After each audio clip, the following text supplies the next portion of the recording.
What is the value of your home doing in July of 2024? Well, that's what we're going to go over. We're going to check out, we're going to dive into the Denver market and find out what your largest investment is doing. Whether you're in a single family, whether you're in a townhome or a condo, we're going to look at what these different markets are doing, whether the price is going up or down compared to last year, what showing traffic is like, has the election really set in yet, and are buyers completely backing off? Well, let's look at the numbers and find out what is going on. And if you're new here, my name is Alex Saldana. I've been a Denver agent since 2010. I love giving you these market reports to let you know what your home is actually doing, what the largest investment you've ever made is actually doing. And if you have any questions, feel free, call me, text me, reach out anytime. I'd be happy to help. But let's just get right into the nitty-gritty of it. So it is July, meaning June numbers are completely out. It's a little interesting. So I've looked at a few of these, haven't dug into everything in detail, but starting with what everything is doing across the board. Okay, we're looking at the last 3 years of data here. The closed price month over month has ticked up. We went from 580 to 585, but we're kind of flat from April. So far in the end of spring, beginning of summer months here, remember, we don't have July numbers yet. We're only, 1 week through it. We'll find that out in a few weeks. We're just kind of hovering a little bit. We're kind of playing steady Eddie right now. Now, what is the difference between single family to condos to townhomes? Is it a different market? Well, looking at single families, yeah, we can see we are flat over the last 3 months for single family. Now, one of my favorite sayings, is that figures can't lie, but liars can figure, right?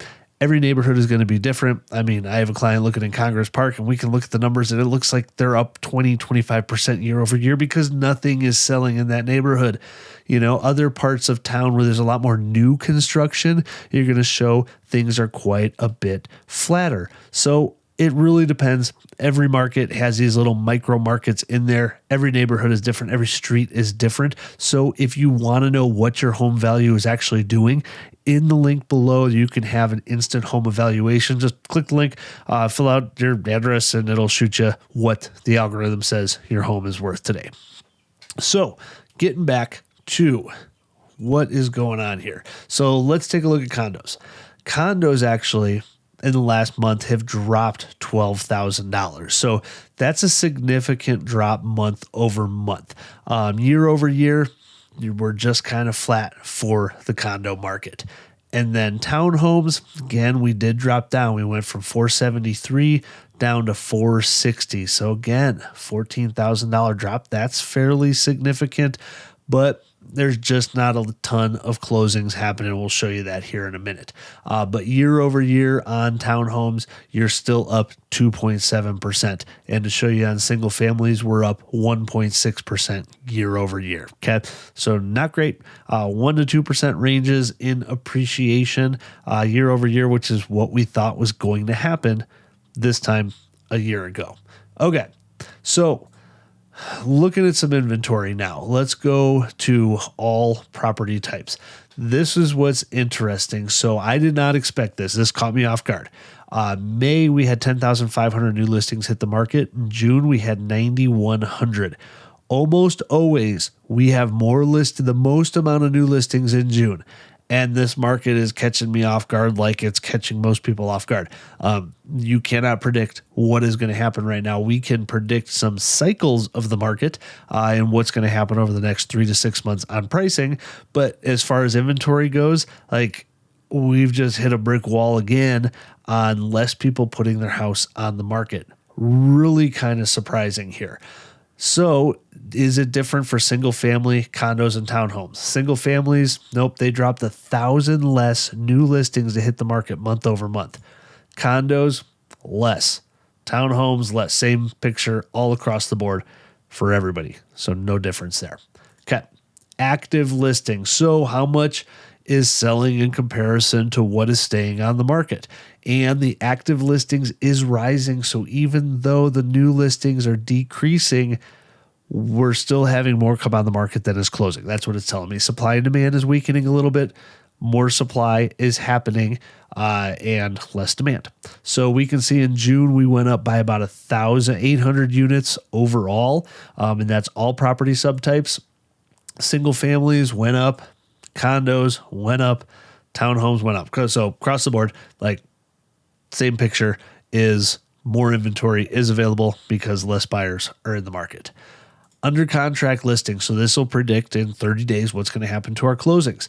All across the board, we're kind of flat, over the last 3 to 4 months even. Single families, flat. Condos, I'd say that's flat. And then townhomes, I'd say again, that's fairly flat. Closed listings, this is what's driving a lot of the prices, not accelerating. Okay, so even though we're up a little bit year over year, prices in general are not, skyrocketing whatsoever. So the amount of closed listings, we dropped from 6,700 in May down to 5,900 in June. So down 12-ish%. Let's see if that paints the same picture from all the different property types. Single families down, condos down, townhouses down, all across the board. Less closings than the month before. And again, usually June is one of our very highest months. So it'll be interesting to see what happens over the next 30 days. Days in MLS starting to creep up there. Happens this time every single year. Not a surprise. Month supply. Okay, this is where we're starting to break out. I'm gonna zoom out here a bit to the last 15 years. Okay, this is what I've been paying attention to. This is our supply and demand out there. No matter how many new listings come on the market, if more closings aren't happening versus new listings coming on, our inventory is increasing, meaning prices are going to have some suppression on them. So this is the most amount of inventory, 3.3 months of inventory. This is the most amount of inventory we have had on the market since July of 2014, 10 years ago to the month. Actually, almost 10 years ago. Sorry. I forget we're in June, not July just yet. So yeah, we're having inventory rise. So let's see, what were prices doing back then? I mean, they would have been skyrocketing because that's, so it's the same trend. Like, even though inventory was crazy down here back in 2009, 2010, like prices were kind of staying flat, going up just a little bit. So maybe nothing crazy, but if we keep on the same trend over the next 3 to 6 months, like we're going to have quite a bit of inventory to choose from, ladies and gentlemen. Prices are going to get depressed. Okay, showings. Showing traffic, not high. So the amount of showings you need before you go under contract is 8. The amount of showings per listing is 4.8. So showing traffic is going down. Summer months are here, ladies and gentlemen. Now, one other thing I wanted to back up here on is on month's supply of inventory. I want to show you something that came up recently with a house that we have on the market by brokerage firm does. But first, I wanted to break this down. In a single-family month supply of inventory, 3.2 months. Condos, 4.3 months of inventory for condos. That's a lot. We look back here, the last time we had that much inventory was October of 2012. Okay, so 12 years. 12 years. Townhouses, townhouses, same thing. We've got a big month supply of inventory. So the reason why I'm bringing this up is because of a situation we've had. We have had a few sellers reach out to us, downtown condos. Okay, we're talking, places right in the diagonal streets in Denver. We're talking Larimer. We're talking Wewata, and so we had a listing on the market. And we had another seller reach out to us, hey, wanting to sell their place. And so we really dug into the micro market of downtown condos. Okay, if we forget single families for a second. And I want to show you what this exactly looks like. So this is the importance of knowing what is happening in your exact neighborhood, because it can have a big impact on your next points in life, right? This seller was needing to sell quickly and they had a job opportunity that they were starting in 2 months. And so they needed to get their poop in a group, get pictures done, get on the market. And then we started digging into the stats. And this is what we saw. So what we did was we started by just drawing the map of all the diagonal streets in Denver. That's what you're looking at here. And we started to look at the absorption rate positioning. Okay, kind of fancy terminology to tell you how long is it going to take to sell your darn place. And, we can look at all the numbers here and go, oh, hey, average days on market is anywhere from 2 to, 8 weeks in general. Well, that's the big picture. Let's narrow that down. So what we're looking at here are condos on all the diagonal streets in downtown Denver that have closed in the last 12 months. That number here is 243. Okay. So that means approximately 20 condos close every single month. All right. That's our benchmark. So how many are active? 162. Okay.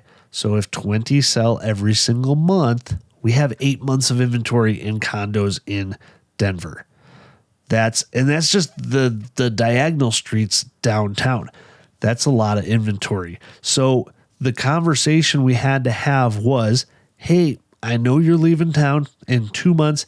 We can sell your house without you being here. No big deal. But the numbers are saying currently it's going to take 8 months on average to sell your property. Like, that is craziness. And, we started looking at some individual stats here on condos, and we saw a lot of 4, 5, 6, 7, 8 months, over a year long on the market for condos that are downtown. Why is that? We can go over a multitude of reasons. I'm actually going to make a separate video just on this because there's a few things. There's insurance right now. There's HOAs. There's the homeless issues downtown. And so all of this is adding into the challenges that condo owners are having if they're living downtown. And that's not the same picture everywhere else. Highlands Ranch, Littleton, Parker, not even close to the same numbers. So there is a microcosm of a market happening in downtown Denver. It's why it's so important to know what your neighborhood is doing. So if you want to know your home's value, what's going on, again, I'll have a link in the description below. Just click on it. It'll be real quick and easy, kind of let you know what's going on. And if you have any other questions, of course, feel free, call me, text me, reach out. And until the next time, ladies and gentlemen, happy housing.